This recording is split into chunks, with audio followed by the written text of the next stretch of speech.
Okay. Hi అండి, బాగుండారా? నేను బాగున్నాను, మీరంతా బాగుండారా? చూడండి, నేను రోజు 1/4 లీటర్ పాలు తీసుకుంటాను. ఆ పాలు ఏం చేస్తానంటే నేను పేరబెడతాను. పేరబెట్టి రోజు కొంచెం ఆ మీగడ తీసేసి ఫ్రిడ్జ్లో పెట్టేస్తాను. చూడండి ఎట్టొచ్చిందో ఎన్నపూస. 4 రోజులు మీగడండి ఇది. చూడండి ఎట్టొచ్చేసిందో ఎన్నపూస. ఈ ఎన్నపూస చూడండి ఎంత బాగుండదో, తినేద్దాం అనిపిస్తుంది కదా. మీరు చేసుకుంటారా ఇంట్లో? ఇవి కొనిన పాలండి. ఈ కొనిన పాలని నేను ఈ విధంగా చేసుకొని తీసుకుంటానండి. చూడండి ఎంత బాగా వచ్చేసిందో నీట్గా. చూడండి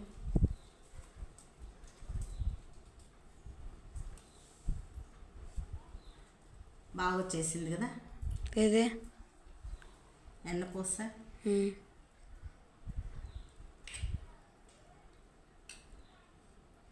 చూడండి ఎంత ఎన్నపూస వచ్చిందో, చూసినారా? 4 రోజులు ఎన్నపూస అండి ఇది. నేను ఈ విధంగా చేసుకుంటాను. ఈ కొనిన పాలండి, మనకేం గేదెలు ఏం లేవు. కొని పాలు తీసుకుంటాను, 1/4 లీటర్ తీసుకుంటాను, పేరు పెట్టుకుంటాను. మిగడ 4 రోజులకు ఒకసారి ఇటు చేస్తాను. ఒక 5-6 రోజుల తర్వాత ఆ నెయ్యి తీసి కాంచేస్తానండి. ఎన్నపూస ఇప్పుడు మనకు బాగా నీట్గా మనం ఇంట్లో నెయ్యి వచ్చేస్తుంది.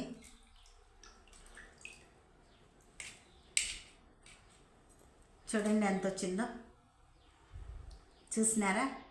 తింటావా నాన్న? ఒక్కరో నోట్లో వద్దు. చూడండి. ఓకే అండి, బాయ్. మీరు ఎంతమంది చేస్తారు ఇలాగా? నాకు ఒకసారి కామెంట్ రూపంలో పెట్టేసేయండి. Okay, bye.